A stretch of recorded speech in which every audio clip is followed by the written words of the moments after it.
To begin with, we're going to talk about solving plants in Houdini. So that's the title of this presentation, and that's what we're trying to do. So in botany, ramifications is referring to the divergence of stems and limbs on plants into smaller ones. But more generally speaking, ramifications refers to the consequences of an outcome or a particular action or decision. And this is going to be relevant later.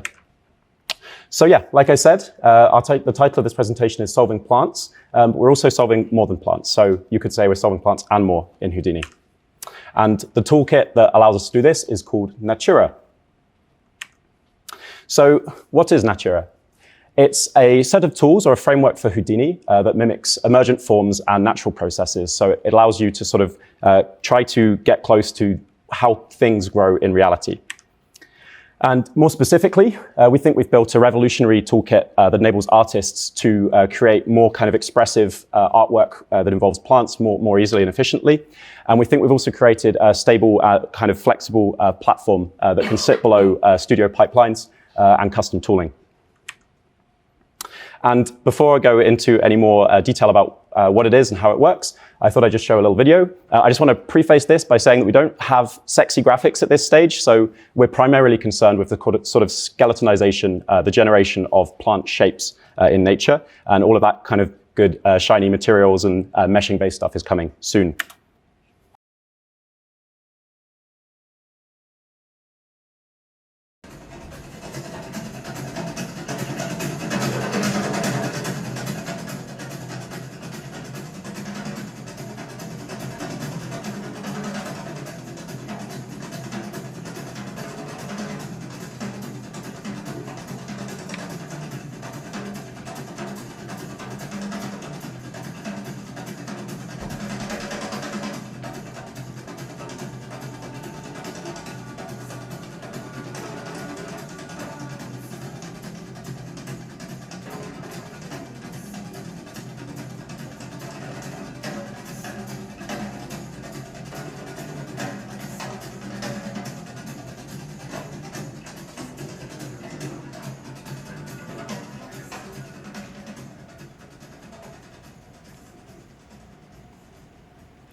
So that's a very quick preview. Sorry if anybody was jarred by how quickly that went through. I did get some feedback that it was a little bit too quick on the speeding up. So yeah, plants and more solved in Houdini. Well, not quite. We're still working on it, and it's quite a big sort of toolkit with lots of features. So hopefully around the end of this year, we'll be aiming to bring this toolkit out and get it into people's hands. So yeah, we'll be solving it soon. You might be asking, do plants even need to be solved in computer graphics? As early as the late 1960s, we already had L systems, which were a really compact kind of rule-based grammar for describing plant growth, which is still in use today. And following on from that, we have other systems like cellular automata. Actually, that was before L systems. And then that moved into sort of the earliest procedural models or parametric models for building plants. And this is sort of the dominant paradigm that we still use today as artists when we're creating plants for films and for games. So as time goes on, we start to explore more different ways of modeling plants as sort of computing hardware became more capable, and started pushing both these rule-based models and procedural models into sort of more simulation-based directions, where we're actually trying to model the phenomena that leads to plant growth in reality. And these sort of pre-simulation-based approaches led into what we kind of refer to as functional structural plant models, which is the ways that scientific communities use to model plants in reality and sort of to predict and estimate how a plant might grow in a certain set of conditions. And these kinds of tools, while really powerful, didn't really start to get explored for the creation of artistic products until much later. So yeah, this is the functional structural plant models. And when we say modeling how plants grow in reality, we're talking about both the sort of plant mechanics, so bringing physics into the equation, but also modeling things like the transport of hormones and sort of the generation of different chemicals, sort of through the process of photosynthesis, and how this informs the way that the plant grows in reality. So this wasn't used in films or games, as I just referred to. And Toy Story was the first sort of major animated feature film, and really led into the development of what we can consider the first sort of artistic parametric modeling tools. And this is the prevailing paradigm even today, kind of your speed trees and things like that. And this has continued, and it's only really sort of in the last, I guess, 10 years that we start to see explorations into how we can model trees and bring in some of those more botanically grounded and realistic ways of modeling plants. And this is just a selection of examples of parametric modeling tools that are sort of widely used. Now, I really like this quote by Anastasia Opera. She developed some really cool R&D in Houdini while working at, I don't want to get this wrong, so I'm not going to say because I think I'm misremembering, but she created a really cool plant modeling toolkit that was based more grounded in reality and trying to mimic how plants really grow, which is summed up nicely by the sort of philosophy of no longer trying to mimic the outcome, but mimicking the phenomena that actually leads to that end result. And we see more tools like this that are, although we can see it was in Frostbite, so I guess that means it was while she was working at DICE.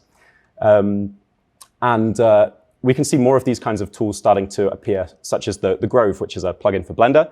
And it's really, you know, a great set of tools that's trying to bring some of that functional structural plant modeling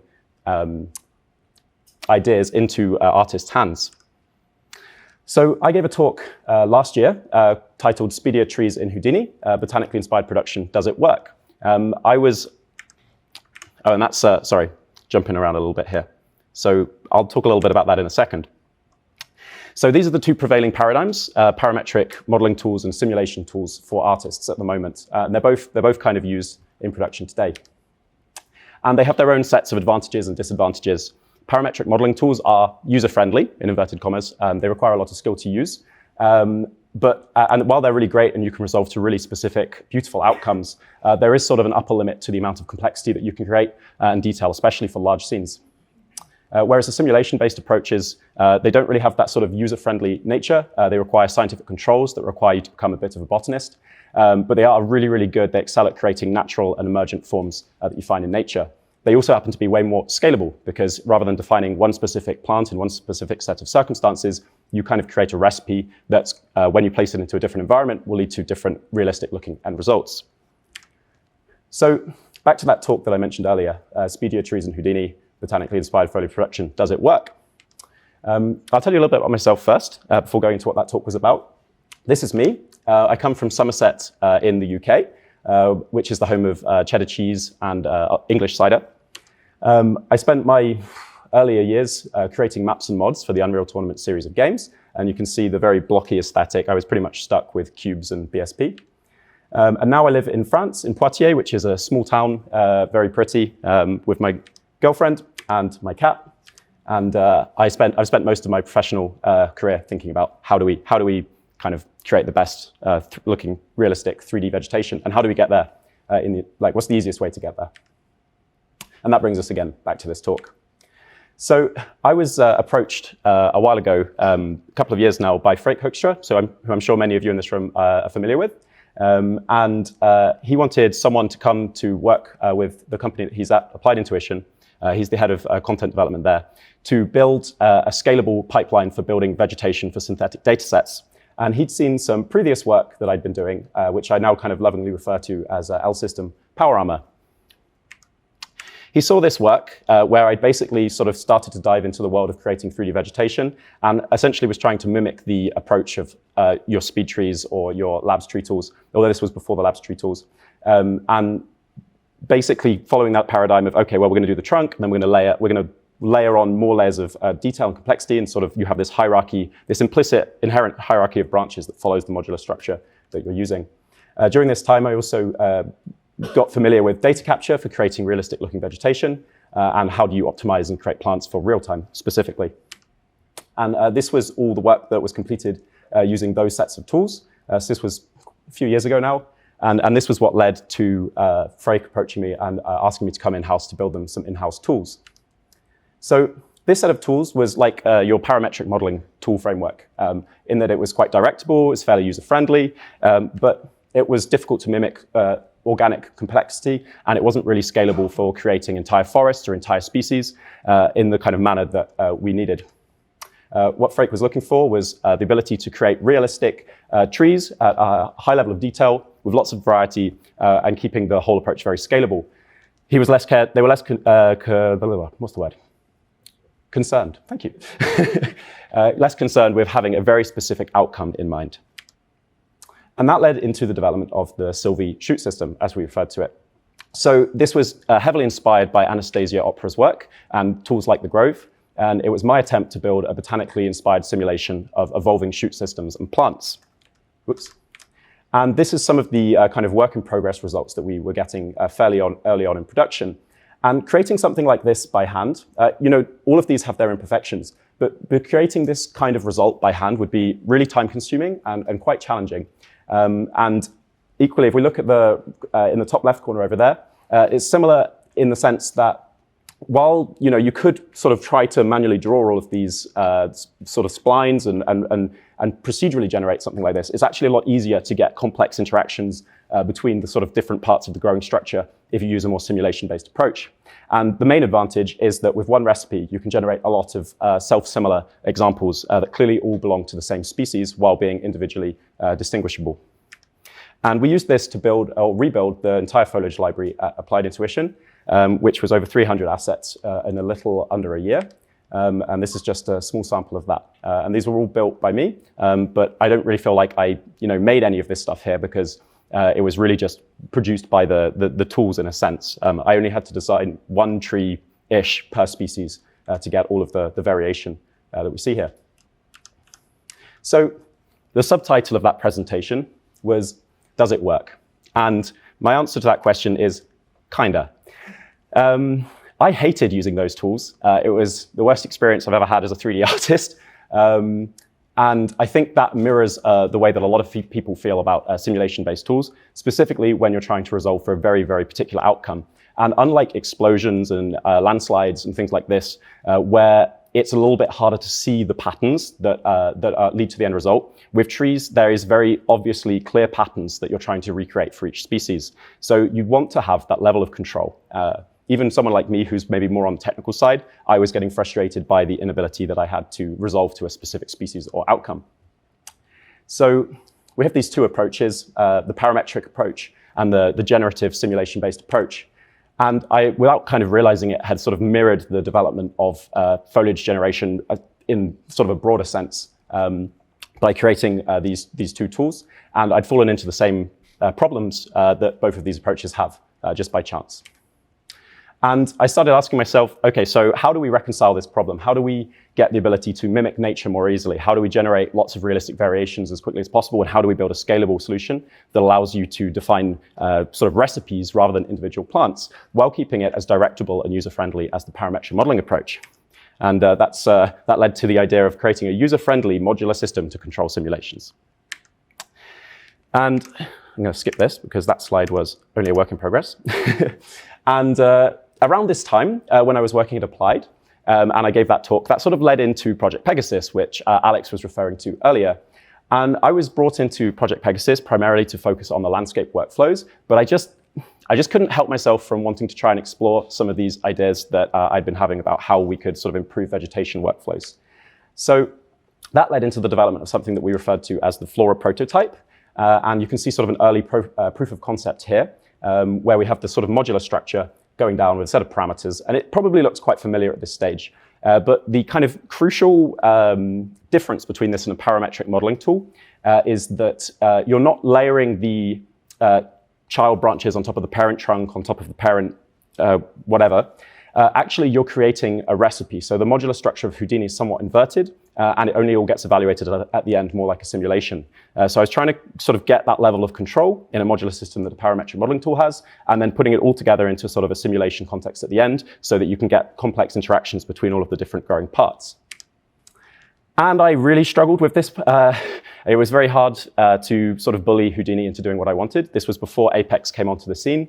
And we were basically just, instead of generating geometry, you can think of all of these nodes as just containing like attributes, points that were sort of holding arbitrary pieces of information that would then inform a simulation. And I got myself into a real tangle and a real mess.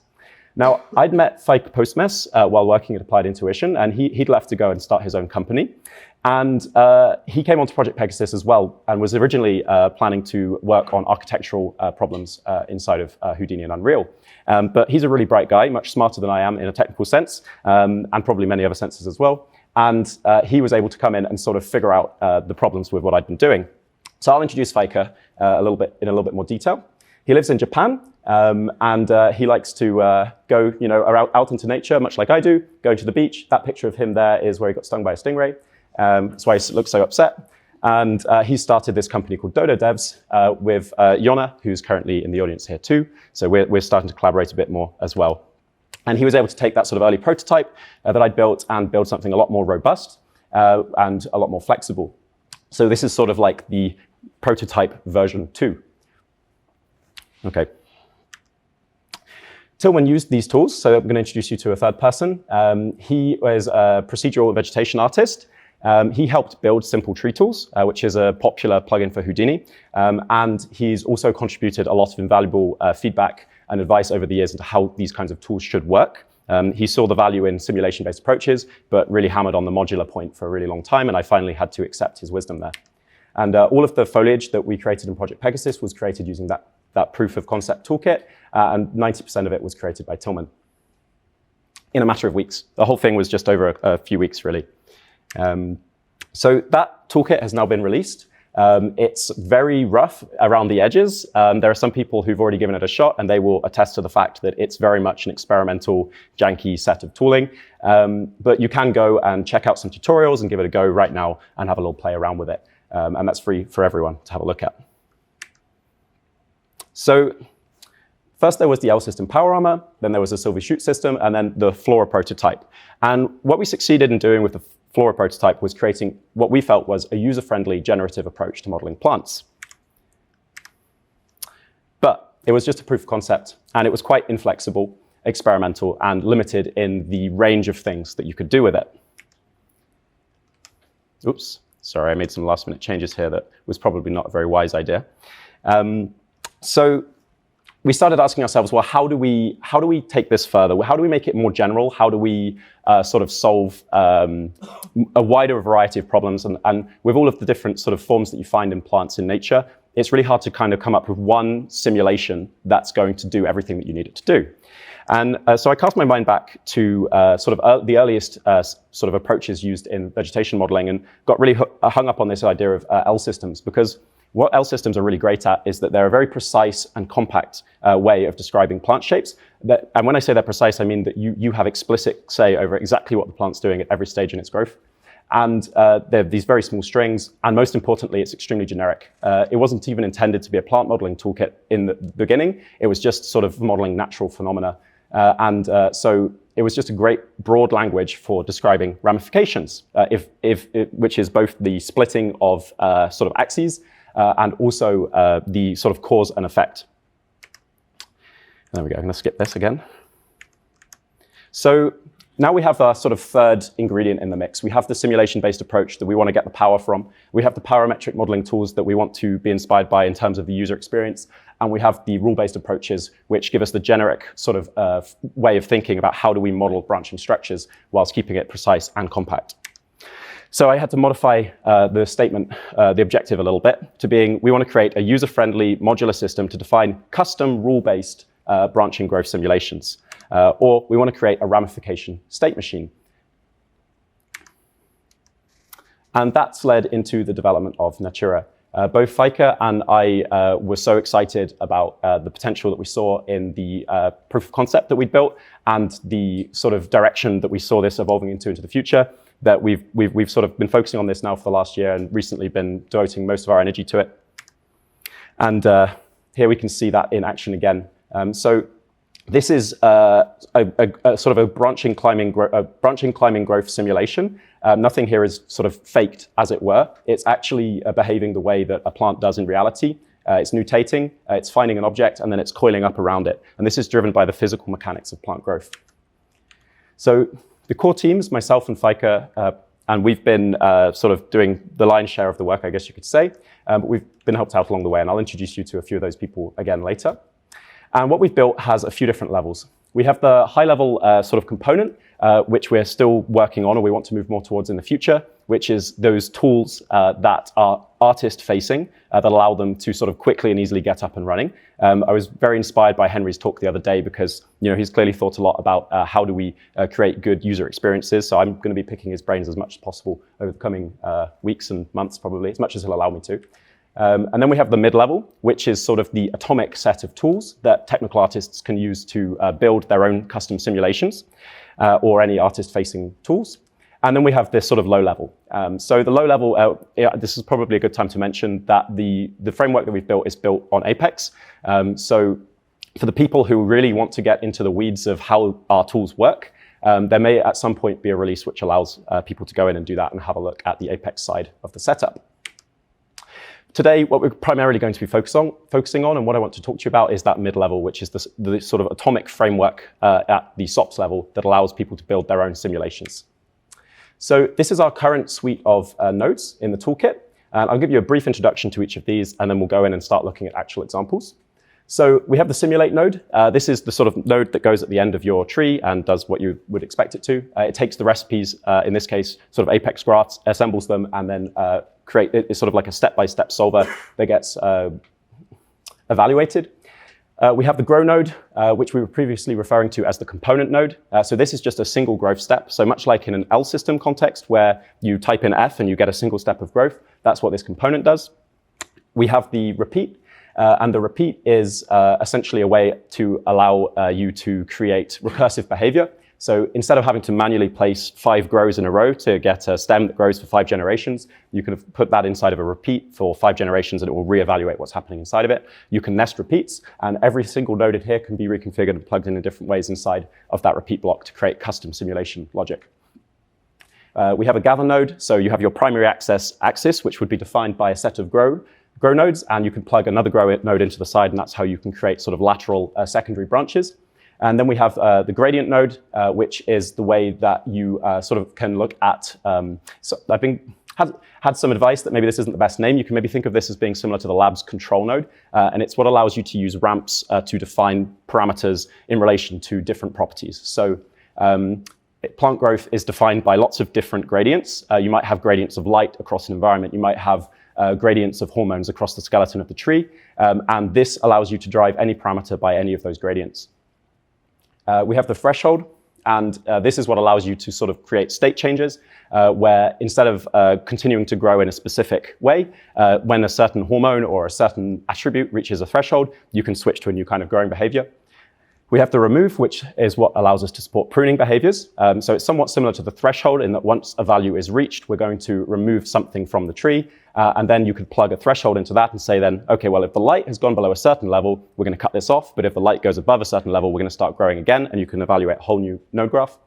And then we have a couple more advanced nodes, which I don't have examples for today. So I'll just explain what they are. We have signal, which allows you to read in attributes at any point in the simulation from any arbitrary sort of Houdini geometry field or curve or spline or whatever it is. So you can feed custom attributes into the simulation. And then we have a snippet, which allows you to sort of perform maths on attributes. So maybe you want to have a condition which is governed by light times width divided by the height or whatever it is. So you can use those to inform the gradients or thresholds. But much more than that, the snippet also allows you to write your own custom solvers if you want to.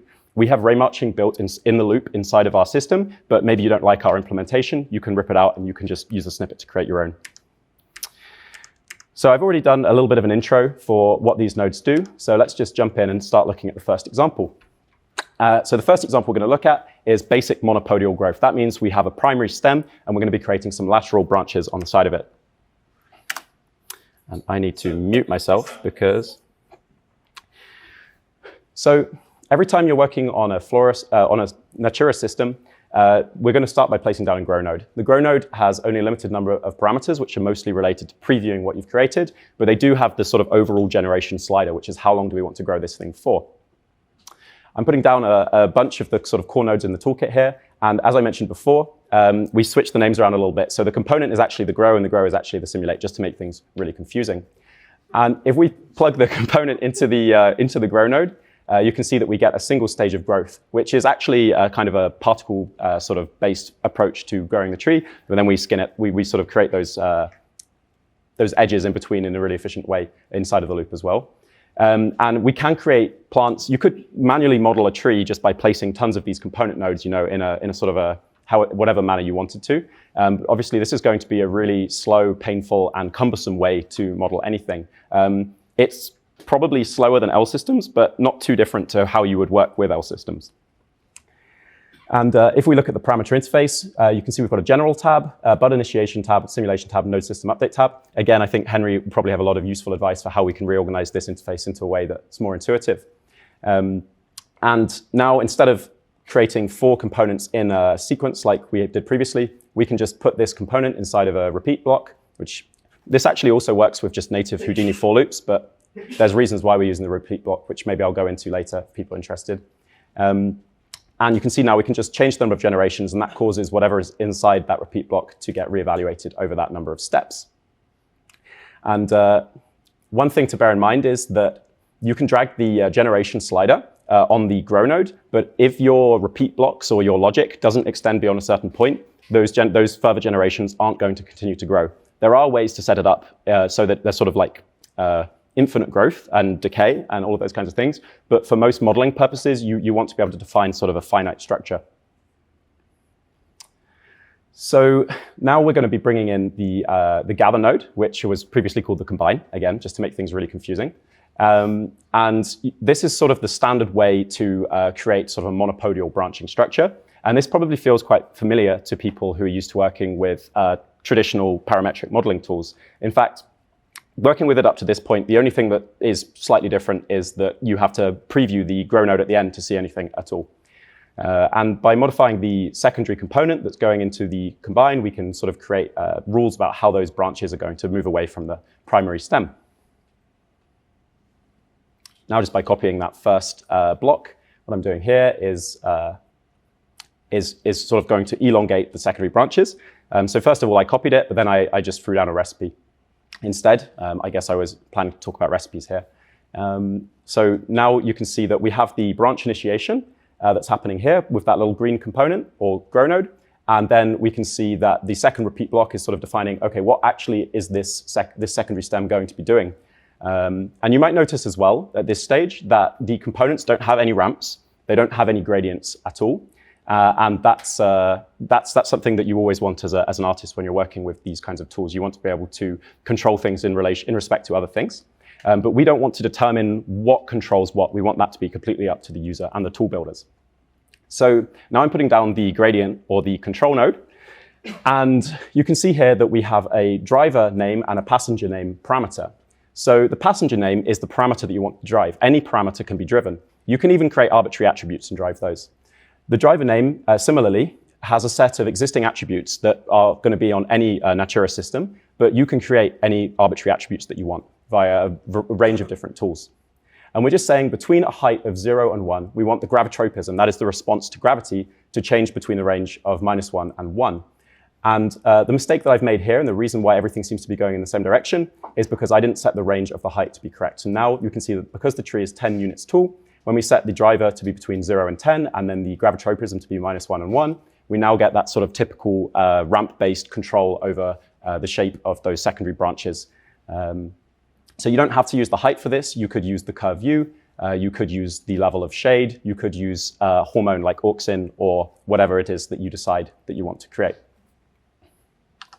Oops.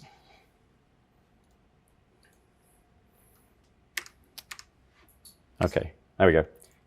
So next up, so I introduced the gather or the combine node in that last one, so I won't spend too long on that. And I also introduced the gradient node, so we won't talk about that. Now, the previous example was about monopodial growth, and that's sort of one of the sort of common ways that we like to describe how plants grow in nature. Another common way that we like to talk about plant growth is sympodial growth, and that is where you don't have any clear sort of leading stem. You may have sort of like a competition between all of the branches to become the leader. And so to model this kind of behavior, it's very messy and confusing, and there's a whole load of different parameters that can lead to this. But in this case, we're going to look at dichotomous branching, which is where instead of having lateral stems, you sort of have the primary stem and the tip of it, and it actually forks. So it splits in two. And then there's a competition between those two primary or secondary, they're kind of the same thing, to become the new leader. So we're going to have a little look at how that kind of setup can work. And this will be more familiar to people coming from the L system kind of background. And I need to mute myself because... We're right? OK. So once again, we're going to put down a grow node and a repeat node. This will become sort of familiar to people as they work with the tools. And this time, we don't need to add more nodes into the system. We can just go down and change the internode count, or the bifurcation number is maybe a nicer way to think of it. And you can see that this is already looking like an L system, effectively. And that's because under the hood, it's sort of similar to what's happening there.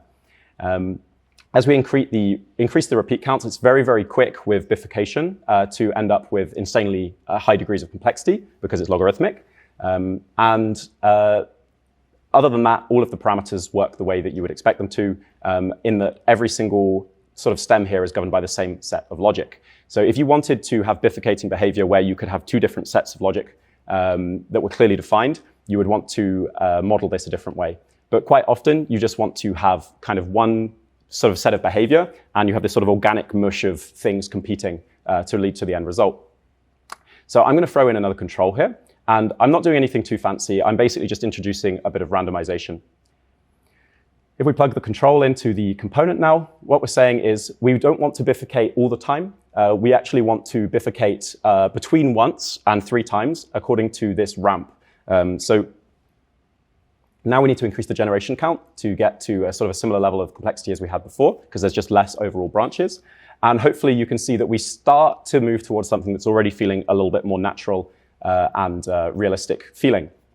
And we're just using random noise here. But again, you could drive this by any attribute. So it could be a field of light and shade values. It could be the Auxin distribution across the plant. It could be the distance from a curve, the value of a field, whatever you wanted it to be.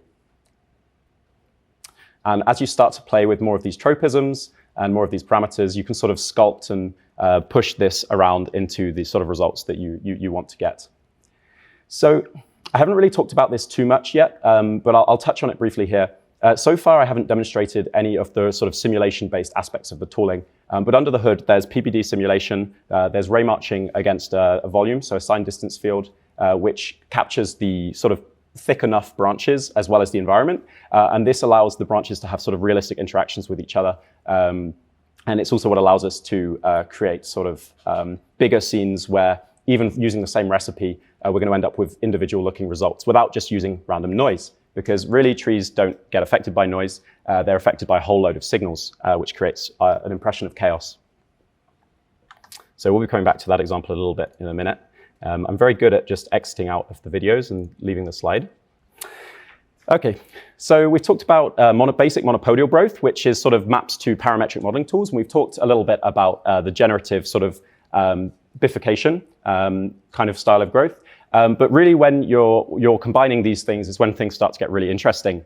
And most plants and things in nature will have different organs that behave in different ways. A classic example is a kind of spruce, a conifer, or a fir tree, where you have that monopodial branching growth of the main trunk. Maybe it will fork sometimes, but it tends to just go straight up. And then you have sort of more bifurcating and splitting behavior happening in those secondary lateral branches. So we'll have a quick look at how something like this can be set up. And in this one, we're going to see how recipes can be combined and used to quickly create the end result that you're going for. So to begin with, I use a branching recipe, which is the basic monopodial kind of growth form. And then I throw down a bifurcating recipe. I'm going to plug that into the branch that's coming out of the combine or the gather node. And we're going to see that we start to get sort of like that main stem with some nice bifurcation happening away from the main trunk. But I didn't really want to create this kind of bushy appearance. I want that monopodial structure to be coming through a lot more clearly. So I'm going to increase the repeat count of the main trunk. We're going to see that now it's sort of growing up a little bit more vertically. But there's a lot of spreading happening at this point. So I'm going to go and modify the length so that it's decreasing less with each iteration. And then we're going to see that those child branches are inheriting kind of some of the properties from the main branch. I haven't actually talked about that a whole lot right now, but that's actually one of the main distinguishing features compared to a parametric modeling tool. Lots and lots of things here are based around inheritance, which can be a bit of a sort of mental jump to make when you're working with the tooling compared to a parametric modeling tool. But it's what allows you to resolve to more organic and realistic looking natural results more quickly. Or it's one of the things that allows you to do that. yeah, so this is me just playing around and kind of trying to massage this in the direction that I want it to go in. So I'm going to kind of jump through a little bit here. You can see that I've put down a couple of control nodes here. I've got one which is controlling the bifurcation frequency to try and get that similar sort of organic complexity that we were seeing in the first sort of L system-like example. And then I've also put down a control that controls the gravitropism. So what's going on here? Yeah, so we're driving the gravitropism weight by U, and U is like curve U. It's just sort of a gradient from bottom to top. The problem with using U here, and this is maybe slightly more complexity than I should have really gone into, is that every single repeat block is going to have its own U attribute. So it's sort of like how far through the repeat block am I currently doing my thing. So if we're controlling the gravitropism by U on all of these parent stems, that means that we're actually controlling the gradient of gravitropism on just the length of the child branch. And one of the common things that you want to be able to do as a user is to actually control that by the height of the main stem, or more precisely, sort of where you are along that main stem. So I think now what I'm doing is I'm putting down a sort of solution to that problem where, let's have a little look. Yeah, so this node has now been renamed to the snippet, and it does a lot more. But what I'm doing here is I'm creating a parent U attribute, which basically caches the U of the main trunk and then passes that to all of the children. And you can see that now we have this gradient from 0 to 1 that is passed from the main trunk down to the child branches. So this has been expanded greatly now, but it's a really useful way to sort of give yourself the controls that you want to dictate how the growth should happen. We'll go along a little bit further. Okay. Oops. Okay, so we've talked about all the different ways and sort of tools and that you have at your disposal, and the ways that you can create different kind of natural-looking branching phenomena. We haven't talked a whole lot about the simulation inside of the system. So as I mentioned previously, we have sort of a lot of kind of a whole box of toys going on inside of the loop, including point-based dynamics, VDB, ray matching, and other things besides. And this allows us to have really optimal kind of environmental interactions and self-interactions happening inside of the toolkit. And I'm just going to show you what this looks like in practice. So using the same tree that we've just modeled, I'm just going to pull out a piece of geometry. And we're just sort of setting up a little wall here that we want our tree to be able to respond to. The minute we wire this into the sort of objects part of the thing, we're going to see that we get some collision out of the box. But at the moment, the tree isn't really responding to this. Like, we're not seeing the interaction with the light and the shade. So as we increase the phototropism weight, you can see that the tree is sort of starting to lean away from that block and then starting to sort of pull itself back up again once it's sort of no longer being affected by that light gradient quite as severely, because plants tend to want to grow up towards the light. And then just to sort of art direct this a little bit more, I'm sort of modifying the phototropic response across those child branches as well. And this is quite quick, but we've seen sort of major performance improvements as well in the last month. This is quite an old build that was being shown, that's being shown here. And I'm just going to jump through a little bit more and show how we can start to add increasing complexity and sort of try to show that this is somewhat of a robust sort of system. It looks like here it's actually broken, so I should have bit my tongue before saying that. But you know, we're continually trying to improve and get these results to be more robust and more realistic, whilst keeping sort of high performance goals in mind. I'm going to jump again through a little bit here. And I'm really trying to bully the tree at this point. So there's a slight gap there, and it's sort of trying to sneak through the little cracks. So for a tree, you know, you could maybe, if you were creating a scene, you could model a sort of a recipe for a whole load of different species. You could have a whole load of different points, and different points could be different species, and you could have the environment, and they could all respond to it in different ways, whilst also responding to each other. That's sort of the ultimate goal, and we're quite far along our journey to making that a reality. So I'm just kind of playing around with this and sort of exploring how that's all working. Okay. It's very confusing trying to skip. There we go. Okay, so that's sort of like what I would term basic simulation. You know, we have a growth simulation, and at every step, it's sort of responding to its environment, responding to gradients in its environment, but it's not really sort of modeling how plants think. So When I talk about plants thinking, I'm talking about behaviors like searching behaviors, climbing behaviors, the different evolutionary strategies that they've evolved in order to be successful. And a really good example of this is the sort of growing vine, which will grow up sort of walls or other trees in the vicinity. And the mechanics that drive this are actually quite simple, which is sort of comes down to differential growth. So I'm not going to go into too much botanical detail, but I would love to. So if anyone is interested, please come and find me at the end. But we're trying to sort of create simple, fast approximations of actual mechanical behaviors that happen in reality. And this is an example of a setup for a growing vine. So we're just growing up, and currently the environment is empty.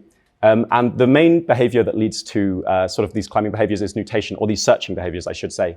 So nutation or circumnutation is as the stem is growing. If you've ever seen a time lapse of a growing plant, it's going to sort of start spinning around, and this behavior allows it to sort of seek out the areas with the most light, but it also allows it to sort of hit objects and then wrap onto them. So we can see that starting to happen here now. So it's sort of dynamics happening inside of the simulation. And it's surprisingly simple, but this leads to a whole range of realistic plant growth behaviors. And more than that, it actually ties in really nicely with all the light sensing and other things that we've got going on, because in reality, plants do that to find where the light's coming from. And this just helps them look through a low resolution field to find sort of interesting and realistic looking results. So I've placed a geometry in the scene, and we can now see that this thing is sort of nutating around trying to find something, and it's not doing a great job. So what I will say at this stage is that this does feel like simulation in the sense that you are just massaging and playing with parameters and trying to get the result that you want. So we definitely hope to improve this. The nutation alone isn't enough to create the coiling behavior to grow up. So what I've done here, although it's going very quickly, I apologize for that, is we have the nutation. The nutation, once it sort of like finds something in the environment, the actual driver of the coiling is this cluster pitch, or the cluster roll there. So that's sort of like two different coiling processes that happen in tandem, which is how it happens in nature, although there's probably more factors than that. So it's not just the nutation alone that's able to solve this. And now, because it's all just a Natura system, we can, of course, bring in branches and any other kind of simulated growth that we want to increase the complexity. And if we wanted to, we could make each individual stem here also nutate and also search for light. Although at that stage, things start to get a little bit more heavy and a little bit less predictable.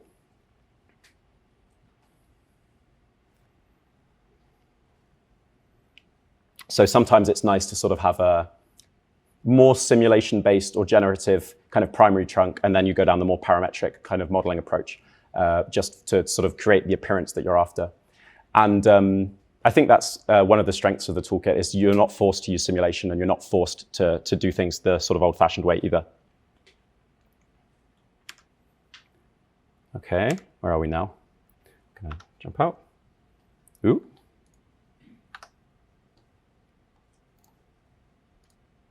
Control F5, I'll try and remember that. So I'm just going to touch on this briefly. I'm not going to go into too much detail, but if you look at a photo of a real leaf, or you just pick one up and inspect it, you can see that it's got branching structures all over it. So the idea here is that we just use basically native Natura systems to generate that branching structure, or that skeletal structure, because you can be very precise if you want to, and then we sort of do the webbing in between. And this is very much like a work in progress feature. But we're quite excited by the possibility that it offers. And this is just a sort of small sample of all the different kind of forms that you're able to create using that. Maybe we even have a little video of that in action. OK, we do. Great.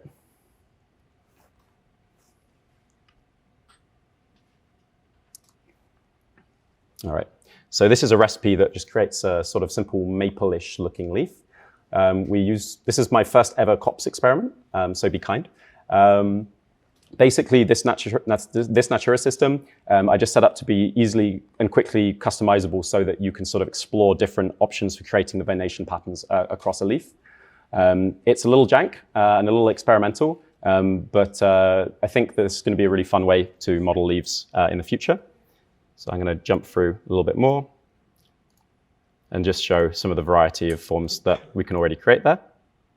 And also, because it's all in Natura, you can actually grow it as well, because it's using the simulation tools. And all of these different sort of things are made possible with the framework. So we went through sort of a series of examples here. And we've introduced basically all of the nodes by this point, so I won't go over too much detail on what all of these do. We didn't talk about pruning or removal, or I didn't show an example of that. So I can show examples of that, I just didn't have them at the time I made this presentation. Signal as well, we have examples of that I can share. So a common one that you might want as an artist is to manually sort of pose the tree. So what you can do with the signal node is you can sort of create a curve, you can deform it, and then you have options for, do you want to sort of follow the direction that the curve's pointing in, or do you want to be suctioned onto the curve, or do you just want to pull some kind of arbitrary attribute off of the curve to inform the growth? And then of course the snippet, which is sort of like, we couldn't make a Houdini tool without giving people a way to write vex. So in a nutshell, or 6 nutshells, we've made a tool that is allows for physically based simulations, although it doesn't have to. It's artist friendly, we think, although we're still trying to work on that. It has a very strong production focus, so we didn't want to create like an experiment or a toy. We wanted to make something that would actually be useful to people in studios, both in films and in games and wherever else. And it's backed up by years of experience building actual production tools. We needed it to be flexible. We wanted to be inspired by L systems in the sense that we wanted to be able to do a whole range of different things. So you can do parametric modeling, or you can do simulation, or anywhere in between, or any combination of the two. We wanted it to be extremely customizable, so that you can build your own tooling on top of it. And we needed it to be very high performance. So we're using OpenCL to do a lot of the ray marching and other sort of like otherwise intensive features to get sort of rich interactions. And we've built it all on Apex, which means that things like partial evaluation are supported. So what this means is you can drag the generation slider to, like, say, generation 15. You can sort of use the rig pose to pose something inside of Apex. We're working on this. It's not there yet, but it's very easy to do with Apex. So big compliments towards the Apex team for building something so cool. With a Python state, it's sort of trivial for us to inject an Apex rig pose into the loop at generation 15, and then you can continue growing with those modifications being transferred throughout the rest of the growth, and things like prune as well. So all of this was made possible by Apex. I want to give a shout out to Jonna and Tilman Milch. So Jonna's been hard at work building a launcher that will boot up Houdini in a really minimalized interface and mode, so that it's less intimidating to foliage artists coming from other software. And is also done some great work on more general sort of Houdini launchers that allow you to load into custom environments. So if you're interested in that, I recommend talking to him. And a big shout out to Tilman as well, who is sort of eating the dog food of our work in progress tools and not complaining too much. I'm also going to just call out real biomes here. So as I said at the start of the presentation, we didn't really have anything that sexy to show. You know, there's no like final quality assets or trees or environments. That's going to be coming soon, thanks to our collaboration we're doing with these guys. So Real Biomes are an Unreal Marketplace content creator, and we're working with them to build up some sort of final quality assets that would have been produced using the tools. And there's also another side effects marketing project that is at some state of being discussed. So that will potentially be using the tools as well and demonstrate their use in a production environment. So yeah, if foliage is your thing and you're interested to follow the development, please get in touch and we can invite you to our Discord, and we are looking for testers. We're sort of trying to keep it to a small number of testers to begin with, so that not too many people have to eat Tillman's dog food. But we're very excited to sort of bring this out in a more general sense. We'll be talking again at Unreal Fest, where if I'm able to get my act together, we'll have some final quality sort of stuff to show. And then by SIGGRAPH, we hope to show a lot more, again, including the collaboration we're doing with Real Biomes. So that's my presentation on our Natura toolkit. And thanks for putting up with that rambling presentation.